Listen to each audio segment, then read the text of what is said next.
I have never played Terraria, and I'm about to play it for 24 hours straight. And yes, you heard that correct. I am a complete Terraria beginner. 0 hours logged in the game. 0 previous knowledge of the game. But before we jump into my gameplay, let me explain how we got here.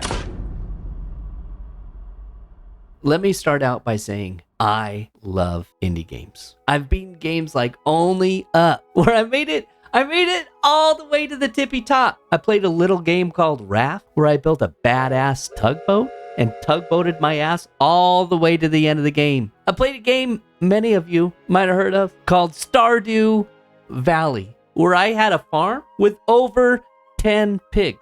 But what I feel like is missing from video games right now is that feeling of discovery that you used to get with those old school NES games, or any game really that came out before the internet was discovered. There's just way too many content creators on YouTube creating tips and tricks videos. They're creating walkthroughs or just straight out spoiler videos, which brings me back to Terraria. Terraria is considered to be one of the best indie games of all time. And for the last 14 years, I've managed to completely dodge any content that would ruin any part of the game for me. So that got me wondering, what would a new playthrough look like in the year 2025 for a new player who has never played the game before? So on the anniversary of the game's release date, I loaded up the game, I loaded up the stream, and began my very first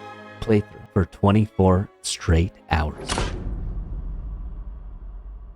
I first started out by making my character, and I chose a name at random, Ned Flanders. I slapped some golden shorts on Ned Flanders. I chose classic and chose medium level, and then I jumped right in the game. We're in, baby! At the start of the game, I was introduced to this guy named Seth. Who's this guy? Seth, who I assumed is an NPC given to you to teach you how to play the game. So I did what any true gamer would do.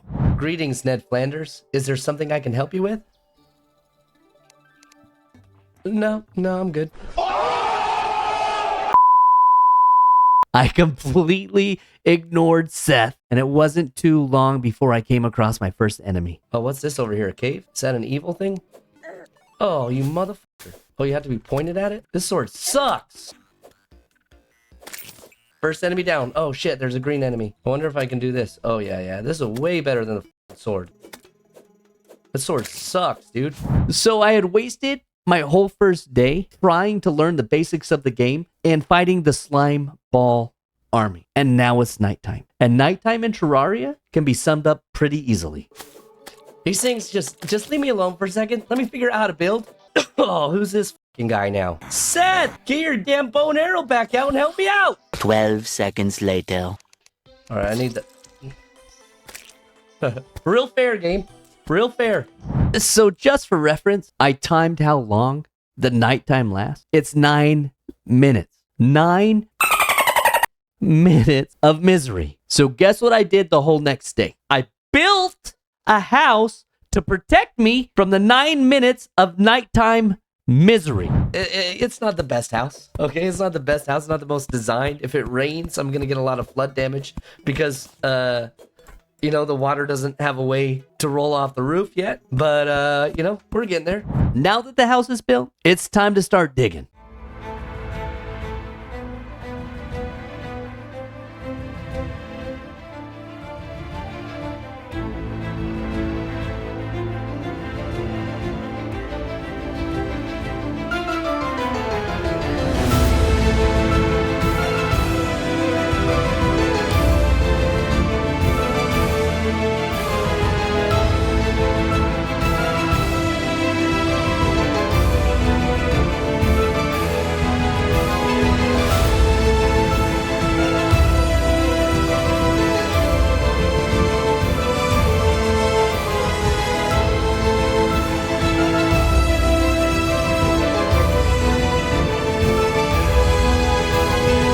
So that montage was probably like 10 to 20 seconds, but I spent 10 real lifetime hours digging to the tippy bottom of the Terraria map. And what did the game reward me with? An achievement called Rock Bottom. Rock Bottom. The only way is up. So I decided to go back up to the surface and focus on building. But let me rewind a little bit here, okay? Let me go back and stream a little bit to something I didn't show you guys. I had accidentally stumbled upon an achievement called Building Your First House for Your NPC. Build a house suitable enough for your first town NPC. There we go, we did it. Although this seemed like a minor moment, it did let me know that I was going to need more NPCs. And it was my job to build them a town or a village. And I figured having more NPCs might be good. I know Seth was pretty horrible with the bow and arrow, but what if I had 15 Seths? You know, one of them's bound to hit a shot. So I started building houses for NPCs. Well, not really a village, I would say. I started building them a treehouse, you know, kind of like my favorite woodland creatures of all time, the Keebler elves. So I don't know what it was. Maybe it was the tunnel I dug straight on down to hell, or maybe this game just really hates treehouses. But something I did awakened the Eye of Cthulhu. Basically, it's just a giant eyeball with teeth. So now, it's time for me to take down my first boss. Oh, shit. Oh, shit. I've been waiting for your bitch ass. One eternity later. Oh. Okay, let's enjoy the night. And with my first enemy down, let me introduce you to a little gal I call Abigail. And let me just say, I couldn't have made it this far without her. So now it's time for me and my little ghost lady to start exploring the surface.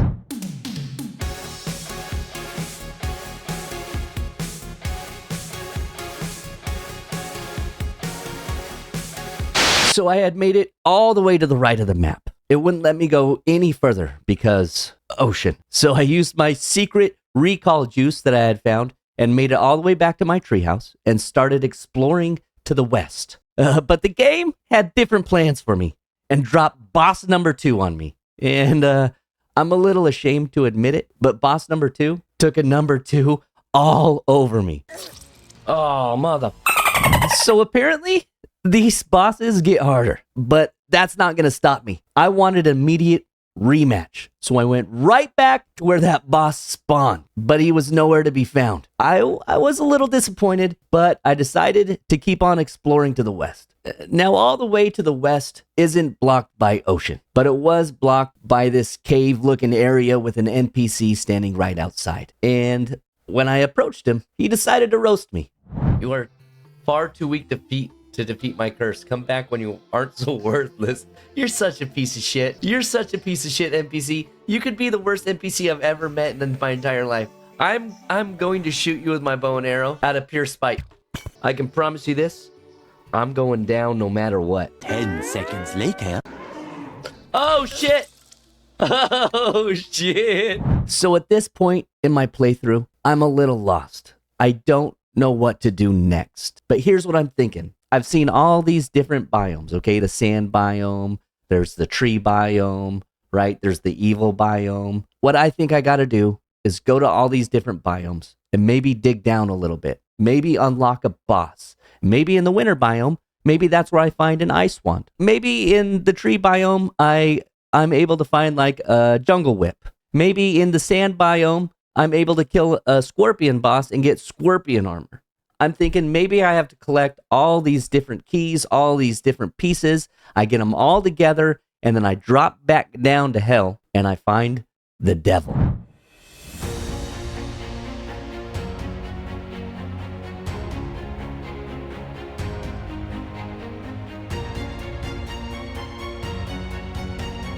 I didn't find an ice wand. I didn't find a vine whip, scorpion armor, didn't find any of it. But what I did find is something much, much, much, much, much better.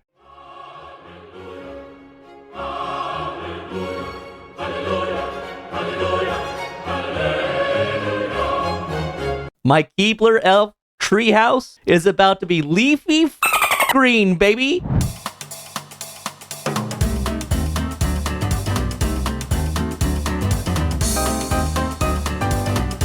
Took me a little bit to figure out how to use it. It was a rough concept for me to figure out that mining the trees would give me leaves, but I eventually figured it out, and I ended up chopping down all the trees on the surface. So it was clear to me what I had to do next. I started my very own tree farm.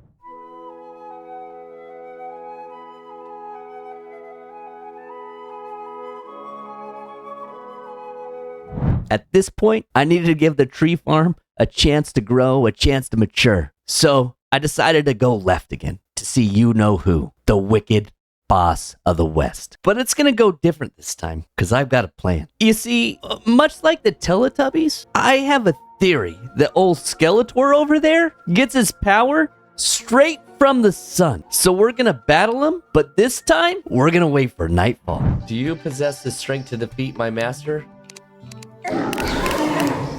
Oh shit! Thousands of tears later. That couldn't have gone any worse. That couldn't have gone any worse. Skeletor, he did me dirty a little bit, okay? He pulled my golden shorts down around my ankles, okay? Exposed my golden butt cheeks. It was pretty evident that I needed to regroup. So I headed over to the battleground and I started to build.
No way, dude.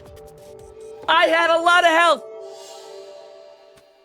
We had him. I was that close to beating Skeletor. And I failed again. And I want to beat him.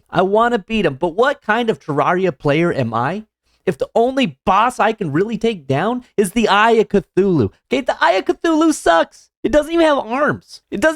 Just teeth, okay? That's it. And that's when the game decided to bless me.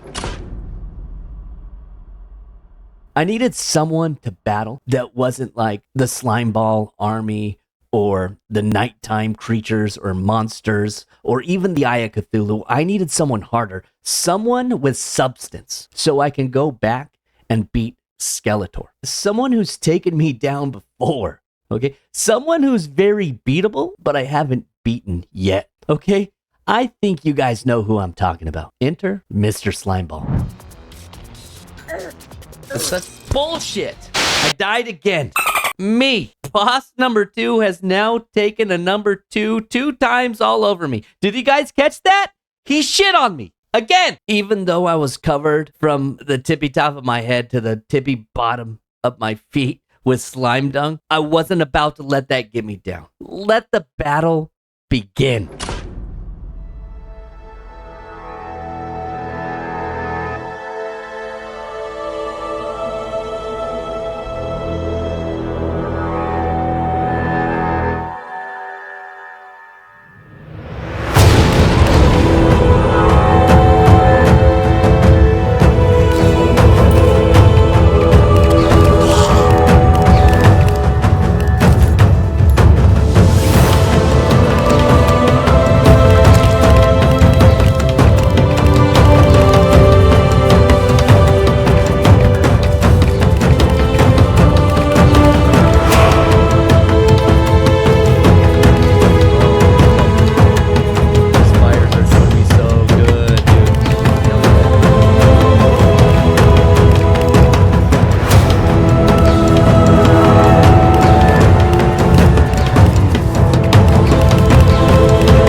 Let's go, baby! I understand it now.